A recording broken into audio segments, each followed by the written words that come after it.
So we've done some of these rules before, right? So if I have a to the, let's change our color. A to the m times a to the n. Remember, we add the powers. If I have a to the m, and I'm dividing by a to the n, I subtract the powers, right? So we covered this in the very first week. So just remember, a is what we call the base, and it's raised to a power, which we call our exponent. And here's the rules of exponents we did in the first week. So this is kind of a refresher here. If I have a base to a power raised to another power, then I multiply the powers. Anything to the 0 power is 1. And anything to the negative power is I flip it. So these are the rules that we learned, which seemed probably forever ago, right? So keep these on the same page if I can help it. Just to show why we have to really pay attention, right? If I have 4x squared times x cubed, that gives me 4x to the 5th. Because I have the base of x, I am multiplying the powers, so then I take 2 plus 3, which gives me the 5. And again, please interrupt me or chat me if you have questions, but I think we're going through this okay. And if I divide them, 4x squared over x cubed, then I subtract the power, so this becomes 4x squared, x2 minus the 3rd power, which gives me 4 to the x to the negative 1. But remember, the negative is you flip it. Notice the negative 1 is only on the x. So I do not flip the 4, I only flip the x, and it becomes 4x. And vice versa, if I have 4x squared to the 3rd power, that becomes 4 cubed times x to the 2 times 3. So that becomes 64x to the 6. This is where you have to be careful of the rules, right? I use basically the same letter and the same powers and the same coefficient, excuse me, and I got vastly different numbers, right? So you got to pay attention where your powers are in the rules. Now, do I have to do it this way? No, right? There's lots of ways to do it. It's just these are the rules that we're doing. And these actually are shortcuts more than rules, right? Because the reason it works, and I'll show you on the division one, if I have 4x squared over x cubed, this is like writing 4 times x over x times x times x. And then that x cancels that x cancels that x, and I end up having the answer 4 to the x. So you don't have to think, the rules aren't like special, they're shortcuts to what mathematically is really happening. That's the point of them. So instead of listing out all of these x's and then canceling the ones that are in common, if I understand my rules, then I can kind of skip that step. But lots of ways to solve these. You just got to kind of make sure we're careful with what we do. I think the most common mistake one is this guy. Remember, the negative flips it. It does not make your answer negative, right? So here, if I did the rules again, I have 4x squared over x cubed, and I get 4x to the negative 1. It does not become negative 4x. That answer is wrong. The negative flips it, so it becomes 4 over x. Right? Just like if I had it the other way, if I had 4x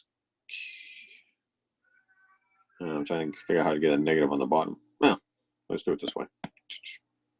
If I have 1/2 to the negative squared, right? Well, that just equals 1/2 times 1/2 to the negative 1, which is 1/4 to the negative 1, which means flip it, so it becomes a 4. So those are probably the two most common ones I think people make the mistakes on.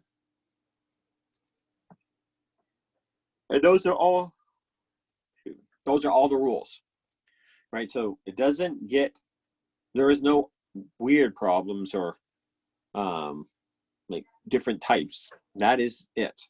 What it does do, though, is the problems just become ugly, right? So if I have 5y squared x cubed all over 4yx squared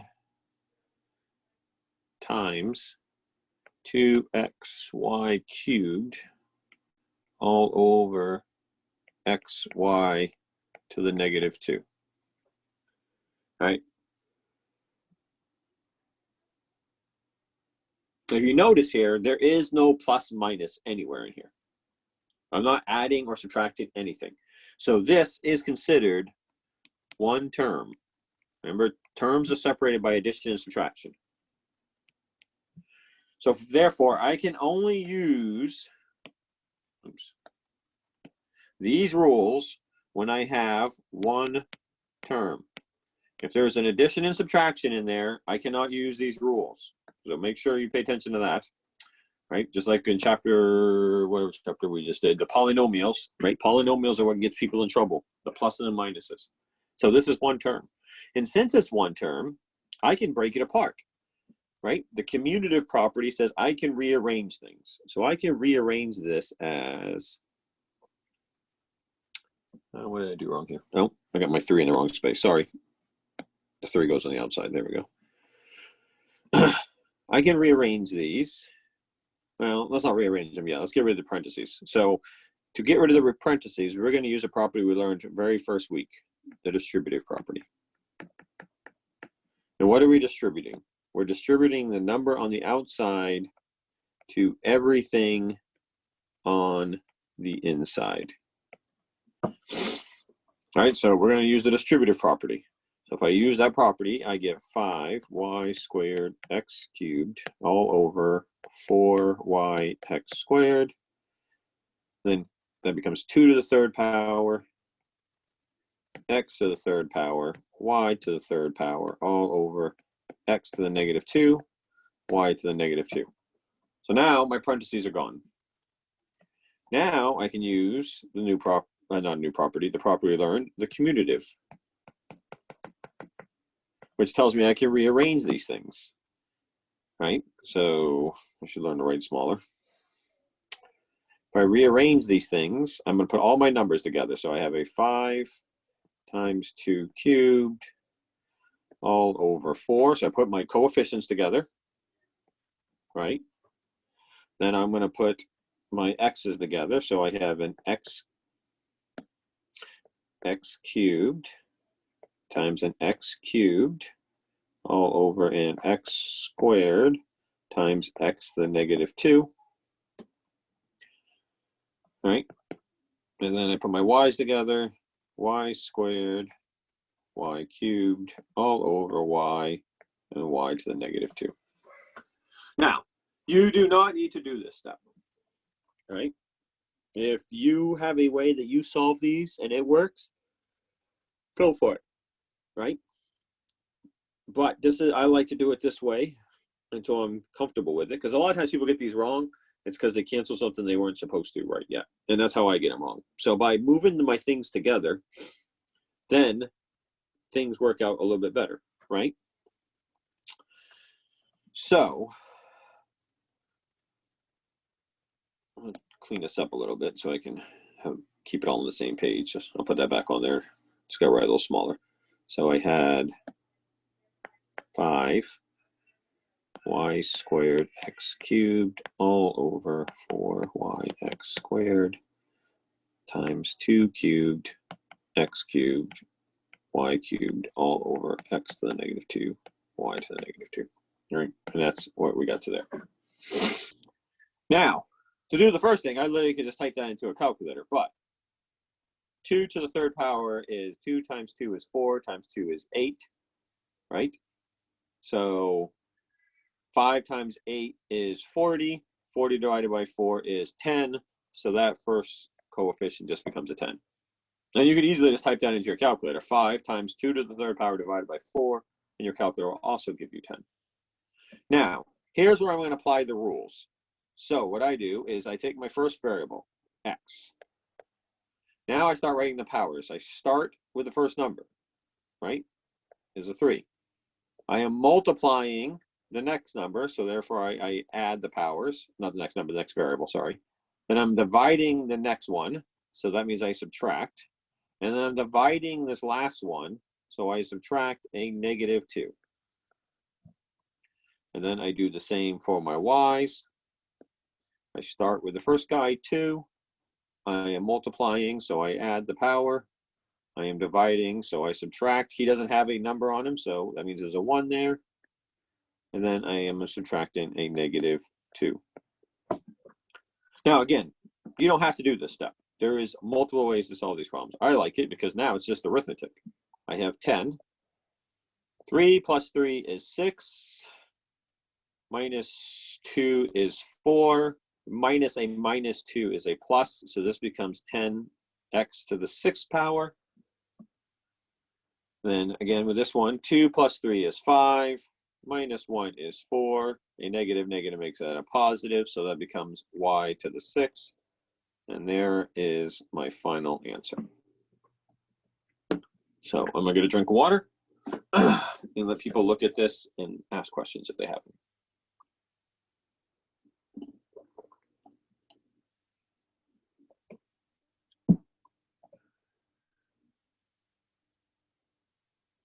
None? All right.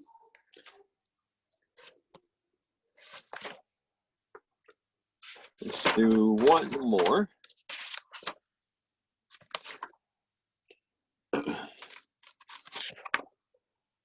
Actually, we'll come back to that. We'll go into the next 2 lessons, and then we'll come back to a practice problem because the next 2 aren't too bad. So this is section 11.1. So if we move on to 11.2, all 11.2 is radicals, and we've already started playing with radicals a little bit when we did. Sorry, I lost my train of thought. Quadratic formula and completing the square. So when we have the square root of 4, that gave us 2, right? Because it breaks this down as you're asking yourself, what 2 numbers are the same that go in there? 2 times 2 is 4, so 1 comes out, the other disappears. Same if we have the cube root of 27. I can break that down to 3 times 3 times 3, because there's a 3 out here. So I need 3 numbers in the inside. 3 times 3 is 9 times 3 is 27. So 1 comes out, the other 2 disappear. So this answer is 3. Now, this 3 and this 3 have nothing in common. It's just what happened. So that's what we already played a little bit with those, and using the quadratic formula, right? And we already talked about when x equals the square root of 25, x can be plus or minus 5. So this is kind of a review already from last chapter, right? But if we go to our rules, so we have a new rule to add to our rule sheet. See if I have room. Yeah, I really don't have room, so let's put it here. If I have the square root of AB, I can break that apart as the square root of A times the square root of B. So it lets me break things up, right? And the reason for that is, we'll do a simple one first so we can see it. If I have the square root of 100 over 25, right? This says I can break this apart, right? I can do the square root of 100 over the square root of 25. Square root of 100 is 10. The square root of 25 is 5. 10 divided by 5 is 2. However, I could also do what's inside the square root. 100 divided by 25 is 4. The square root of 4 is 2. I get the same answer, right? So this new rule you can add to 11.1's list of rules. And it says, hey, I can take what's under the radical sign and I can break it up. Sometimes it doesn't make a lot of sense, right? I could have easily gone this path and not have to break it up. But where it does come into play is when I have the square root of 27. I cannot take the square root of 27. So instead, I have to break this into a perfect square factor. So I ask myself, do I have any perfect square factors of 27? All right? And I do, because I can do 9, it's supposed to be a 9, times 3. And if you prefer, you can break it into 2 separate radicals if that makes it easier for you. Again, that's a 9 and 3. So what is the square root of 9? Well, the square root of 9 is 3. I can't take the square root of 3, so I am stuck. He's stuck inside, and that is the right answer. Versus, if I separate it, the square root of 9 is 3. He's already stuck inside, so I get the same answer either way. So that is what that rule is for. So we can take things that are not perfect squares or perfect cubes and break them apart, right? So if I do that, I take this, I have 9x to the 4th, y to the 5th. I can break this up as the square root of 9, the square root of x to the 4th, and the square root of y to the 5th. Well, the square root of 9 is 3. The square root of x to the 4th, remember if I break this into 2 parts, that's an x squared and that's an x squared because I add the powers. One comes out, the other goes away, so that becomes a x squared. Y to the 5th, I can break into y squared, y to the 1, right? Because 2 plus 2 is 4 plus 1 is 5, because remember I add my powers, so that's why we had to do 11.1 first. 1 comes out, 1 disappears, and this guy's stuck in, so this becomes a y squared square root of y, and that is my final answer.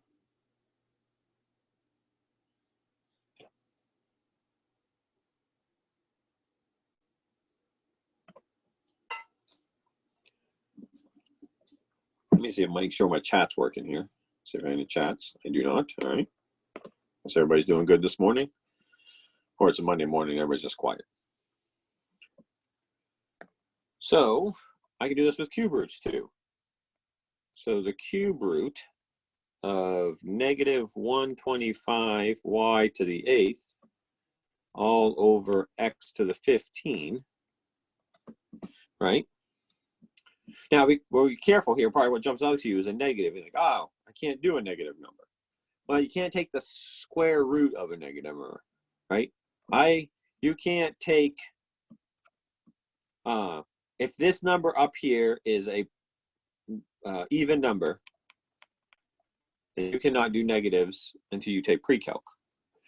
But if it's odd, you can, right? Because I can rewrite this as the cube root of negative 125 times the cube root of y to the 8th all over the cube root of x to the 15. Again, I am probably doing more steps than some of you might need, but I want people to see the process. If you can jump right to the answer, hey, go for it. So what is the cube root of a negative 125? Well, remember, I have to break this into 3 numbers. So negative 5 times a negative 5 times a negative 5.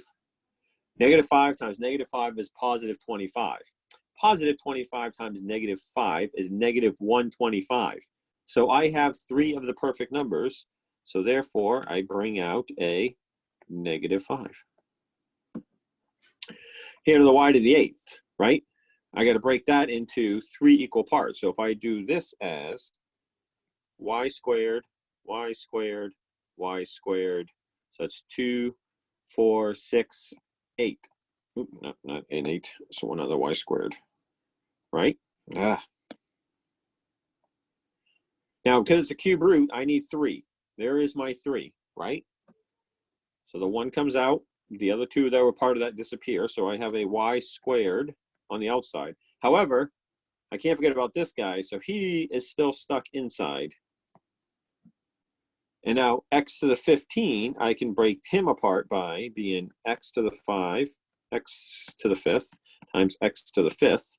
Because 5 plus 5 plus 5 is 15. The 1 comes out. The 2 go away because I need to make them into groups of 3. So this thing's all over x to the 5th power. And that is my final answer.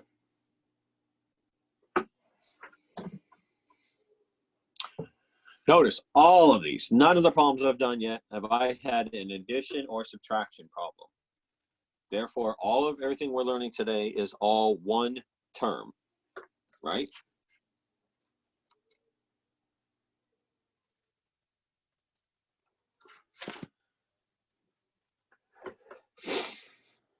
Any questions on 11.2?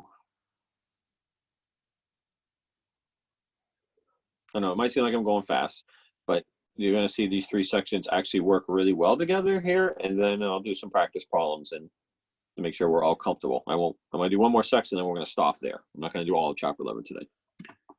All right, so no questions. Hi, Mowgli. My dog just came to check on me. Make sure I was alive, I guess.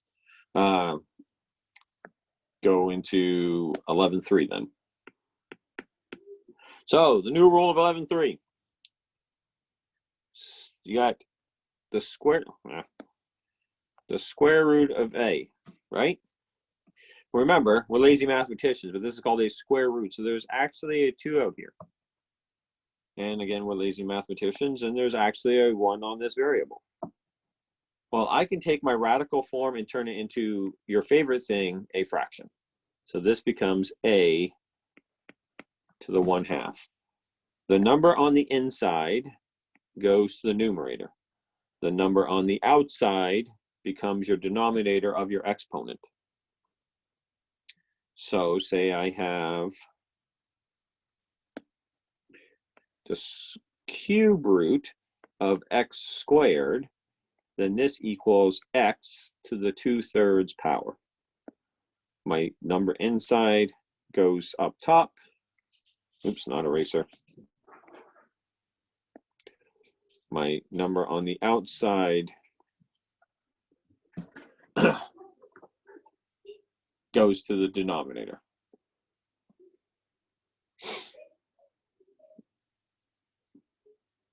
And I can take it vice versa, right? If I have a to the m over n, well, this equals the square, not the nth root of a to the m power.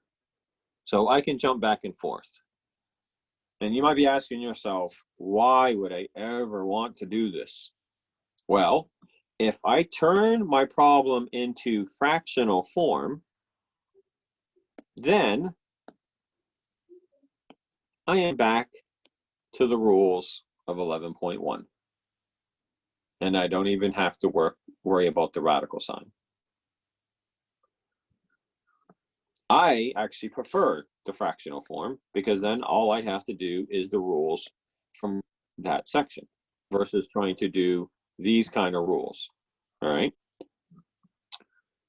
So to bring it all together before we finish some examples here. I'm running out of sheets, so let's get rid of this first sheet.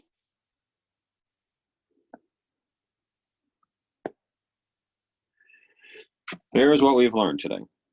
We have learned that we have a letter to a power times that same, so a base to a exponent to a base to an exponent is we add, keep the base, add the exponents. If I have a base to an exponent and I'm dividing by the same base to an exponent, I subtract the exponents. Let's see what else we have. If we have a base to an exponent raised to another exponent, then we multiply the exponents. Anything to the 0 power is 1. Anything with no power written is got a power exponent of 1. Anything to a negative exponent means I just flip the base and the exponent. If I have a square root, I can break it apart. And if I have a square root to a power, no, square root, a radical to the nth root to something to the power inside, I can take it and make it a fractional exponent where I can then use the rules from 11.1. So here is 11.1, here is 11.2, and here is 11.3. 11.1 was review from, I think we did this in the first or second week of the semester. 11.2, 11.3 are how we've added on to our rules from chapter 11. Any questions on anything new we have learned today?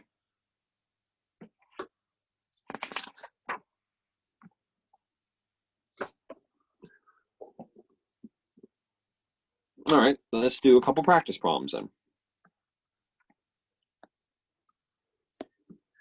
So, just so we can try a couple with just numbers. If I have 60, I'll get rid of the red. 64 to the 2/3 power. Well, you should be able to just go right to your calculator and do 64 caret key. You know how you put in your exponents, depending on what type of calculator, then parentheses, 2 divided by 3. And that will give you the answer of 16. There's the calculator way. Well, what if we do this? What if I rewrite this as 64, right? And then I do the cube root, and then on the outside, I square it. Well, what is the cube root of 64? Well, the cube root of what's in parentheses of 64 is 4. And then I keep my exponent of squared, and I still get 16. I could square 64 and also take the cube root and also get 16. So it depends on what you like to do, right? The numbers, probably the easiest because most of your calculators can do these anyway. Sometimes it can get a little tricky though. So what if I have the 6th root of 27? Unless you have a good calculator, you probably can't type in the 6th root. You may, right? But it may or may not simplify this correctly either. So what if I break this down? If I do the 6th root, 27 is the same as 3 cubed, right? Because 3 times 3 times 3 is 27. And then I can put this into fraction form, and I get 3 to the 3/6, which reduces down to 3 into the 1/2, and anything to the 1/2 is just a square root. So that becomes the square root of 3.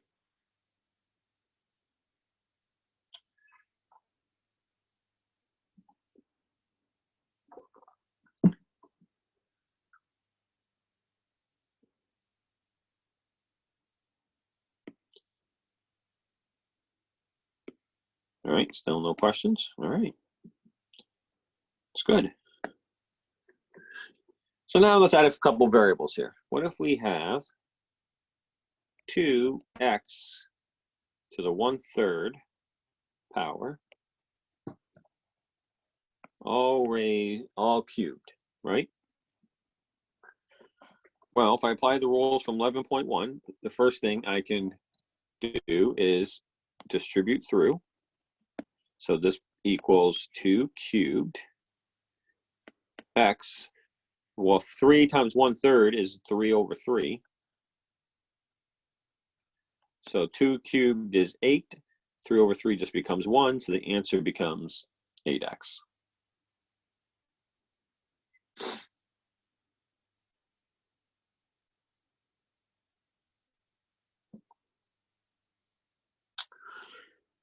All right. I keep pausing for questions, but no one seems to have any yet. So x to the 2/3 times x to the 4/3 over x squared. A lot of you probably not caring for this because it's fractions, right? So my recommendation for you then is make sure you know how to put fractions into your calculator, because that's all we're doing. If we apply the rules from 11.1, we have x. We're multiplying the tops. So I take 2/3 and I add it to 4/3. I am dividing, so therefore I then subtract 2. All right, that's the rules from 11.1. Well, 2/3 plus 4/3, I have a common denominator, so I just add the numerators. 2 plus 4 is 6 over the same denominator minus 2. Well, 6 divided by 3 is 2. 2 minus 2 is x to the 0, and anything to the 0 power is 1. So this whole thing equals 1.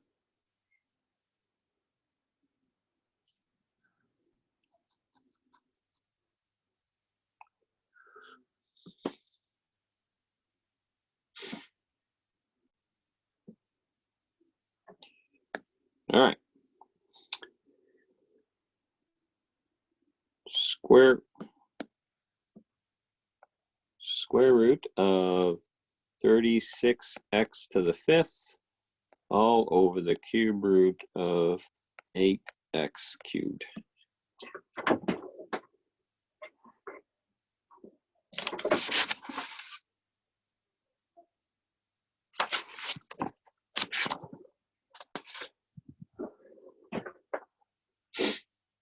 All right.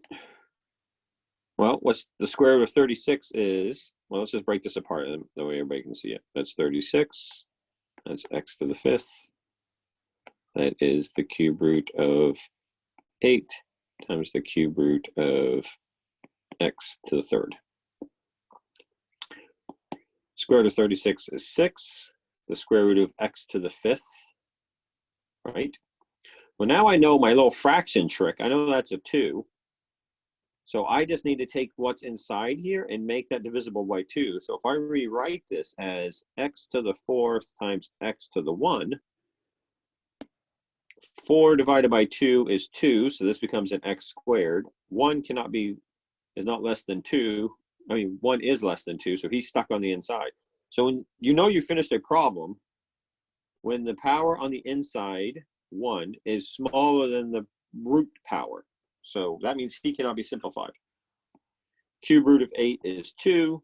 Cube root of x cubed, again, if I take this number, I put it here, 3 divided by 3 is 1, so that becomes x. That's why I like turning my stuff into fractions form. It simplifies much easier, in my opinion. Now I just simplify this. 6 divided by 2 is 3. X squared divided by x is x. And then I have the square root of x.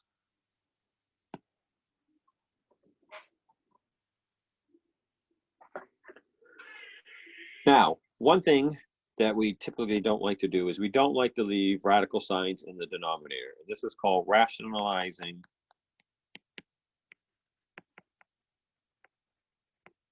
the denominator. Right? So let's say I have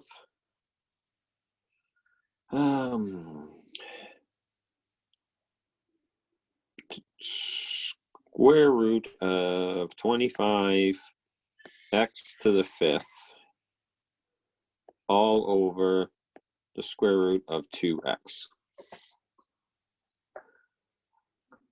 Well, I can't take the square root of 2 or the square root of x, so I have to rationalize the denominator.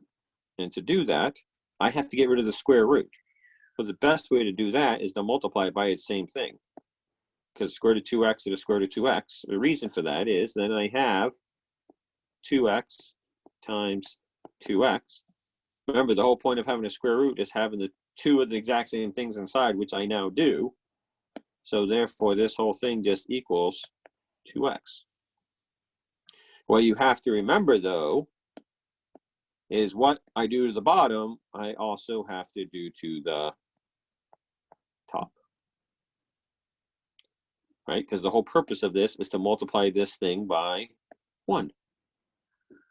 So I'm going to keep it broke apart for now so we can see it. So 25 times 2 times x to the 5th times x. Well, the square root of 25 is 5, so 5 comes out. The 2 stuck inside. Here I can add the powers, so 5 plus 1 is x to the 6th. Remember, I have a 2 because this is a square root, so 6 divided by 2 is 3, so I have x to the 3rd power outside here. Remember, all this is a denominator.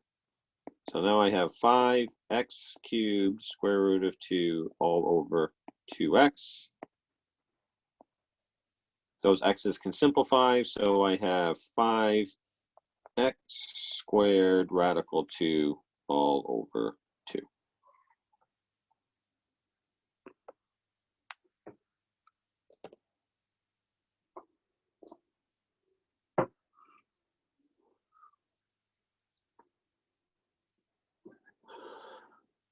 Questions?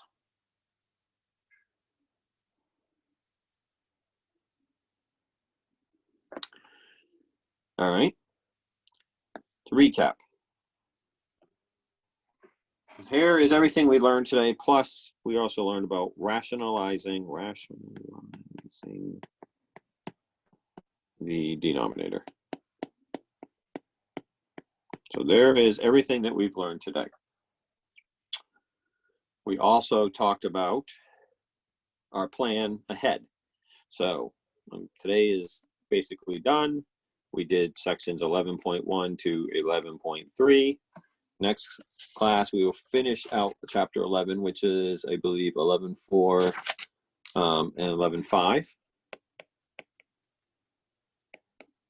And what that is adding and subtracting radicals and multiplying and dividing radicals, which is a little bit what we did today. I did a little bit of that on basically, that's what this problem is, about rationalizing the denominator. So we did a little bit of that already by bringing this together. But we'll talk a little bit more about that next class. And then I said next week we will do chapter 13 and then have our final test. I can keep doing more practice problems if you would like. But that is kind of where we are at right now. Go back to the rules and barring any questions.